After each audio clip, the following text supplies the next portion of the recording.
Lovely keyboard. Absolutely love it. However, after a while of use, we're having some issues.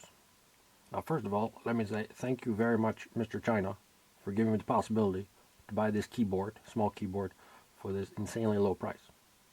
I want to make absolutely sure I am very content and appreciate you. However, if we're going to look at it quality-wise, okay, we're going to go to the next level. We have some issues. Okay, so first of all, I love this keyboard. It's nice and small. You know, Apple wants fucking 70 euros for this keyboard. And, well, I got so many investments to make. Like, I needed a small keyboard because, like, well, as you can see, you know, we got everything here. It's like a small space. Well, it is what it is. Check it out. Love this keyboard. Once again, I don't hate you. I just want to break it down. We have the tabs here, you know. I like to fucking clean my keyboard with alcohol. Why? The disinfectant, naturally. But all the letters are fading away. Now, next issue is this button over here, the shift button. Sometimes it jams. Okay, there we go. It jams. It jams.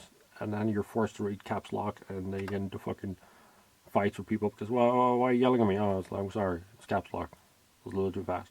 Okay. And now we'll come to the new issue, which I'm not going to show you in this video because, well, who cares? This wonderful keyboard, once again, I'm very content with it. However, it's unshielded, not shielded. So, what basically happens? I have my computer over here, which I'm not going to show you. What happens? I have my Apple computer. I turn it on sleep mode when I have other stuff to do. I have to cook, I have to clean, whatever. What happens?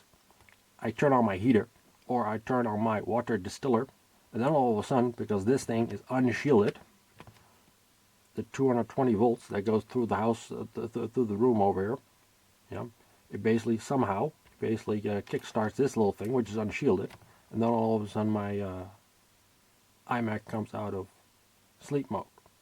So, once again, thank you, Mr. China, for giving us all the absolutely amazing possibility to buy this for an insanely cheap price when needed. But these are some of the things you need to think about if you actually want to buy this. Okay. Now, I bought it as a test. I was really interested to see what would happen. I didn't expect much. And now there you have it. Very important. Now I'm going to have to find out how to label new letters on there. It's going to be fun. Anyway, the more you know.